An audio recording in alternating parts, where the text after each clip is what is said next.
Hebrews chapter 11, 8 to 19 ng Book of Hebrews. Sa lahat po ng mga newly baptized members ng church, please try your best.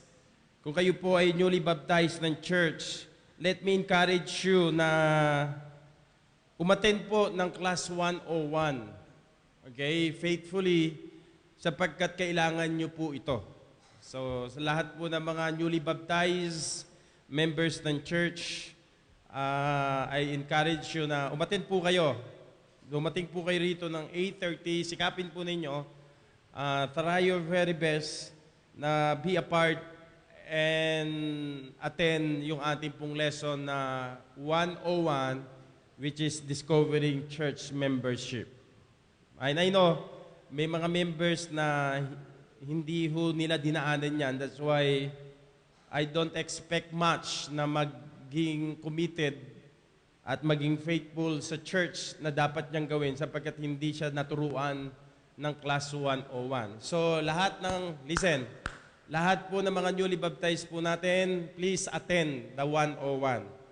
Sapagkat yun ho yung garantiya ko na every Sunday morning ng 8:30 ay magiging maayos at magiging maganda ho ang inyong spiritual growth sa church po natin.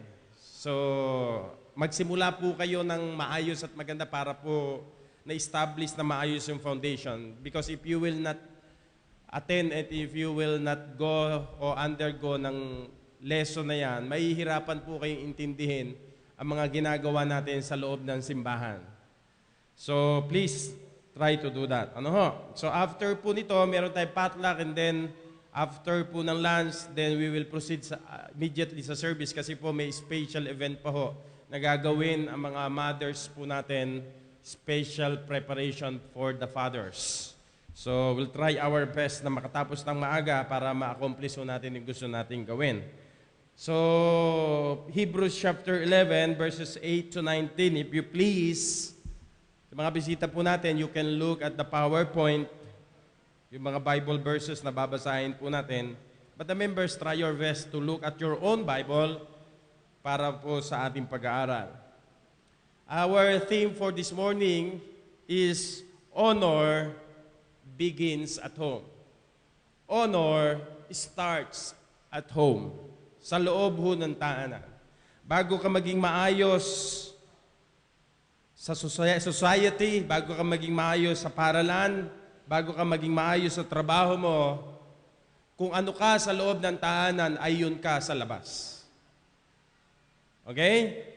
So bago ho tayo mag-expect ng honor sa atin hong pamilya, Father, let us honor God first. Because honor begins at home. And it will only happen, Father, if you are going to follow the faith of Abraham. Faith of Abraham. Naway makapag-raise tayo, makapag-challenge tayo ng mga committed na mga tatay na susundin ang pananampalataya ni Abraham. Naalala ko yung prayer ng mga disciples, Lord, increase our faith. Hindi niya sinabi, Lord, increase our salary. Hindi niya sinabi yun. Hindi yun ang prayer nila. Hindi nila pinag-pray, Lord, increase my allowance. Lord, increase my life. Hindi nila pinag-pray yun. Ang pinag-pray ng mga tatay, ng mga disciples, increase my faith. Dagdagan mo ang aming pananampalataya. So ngayon pong umaga, Hebrews chapter 11, 8 to 19. Follow me with your eyes as I read verse 8. Here is God. Through faith, also Sarah herself received strength to conceive seed and was delivered a child when she was past age, because she judged him faithful who had promised. Therefore sprang there even of one, and him as good as dead, for many as